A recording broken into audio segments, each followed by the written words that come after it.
Ma è questo il dato. Vi ricordo che una settimana fa noi avevamo 30 persone in terapia intensiva, oggi ne abbiamo 46, vuol dire più il 50%. Capite che se in una settimana incrementiamo del 50%, se questo fosse un trend, inizio a preoccuparmi. Torna a parlare della pandemia dalla Fiera di Verona il presidente del Veneto, preoccupato per l'aumento dei contagi. Altri 792 positivi nelle ultime 24 ore, ma ad allarmare soprattutto l'incremento dei ricoveri, 234 in area medica e 46 in terapia intensiva, e se ai pazienti Covid si sommano gli altri 356 ricoverati in rianimazione per altre patologie, si capisce la serietà della situazione. È vero che ne abbiamo in 1000 posti, ma è anche vero che per gestirli bisogna cominciare a drenare personale iperspecializzato dai reparti e togliamo sanità a chi ne ha diritto. Di qui la forte preoccupazione di Zaia, che non esclude prossimi cambi di colore del Veneto.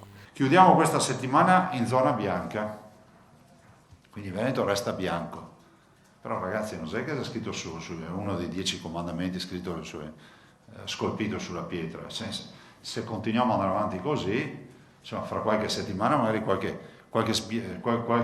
diciamo, viraggio di colore potrebbe anche accadere, quindi dico, perché buttare via tutto il lavoro fatto semplicemente per andare a mangiare castagne in piazza senza la mascherina? L'appello è quello di non abbassare la guardia e spingere ancora l'acceleratore sui vaccini per chi non ha ancora affrontato il ciclo, ma anche per le terze dosi destinate alle persone fragili, ai sanitari e agli over 60 a 6 mesi dalla seconda dose.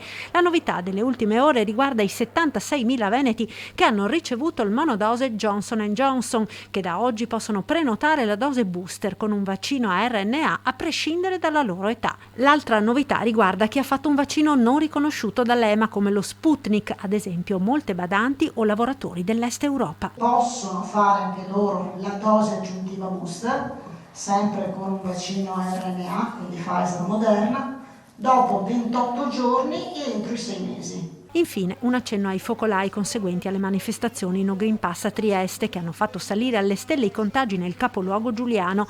Impossibile sapere quanti dei positivi in Veneto siano da ricondurre a quelle manifestazioni. Viene fatto il contact tracing, ma poi sta nella disponibilità del singolo dire io sono stato a manifestare lì piuttosto che da un'altra parte, oppure dire non so dove l'ho preso.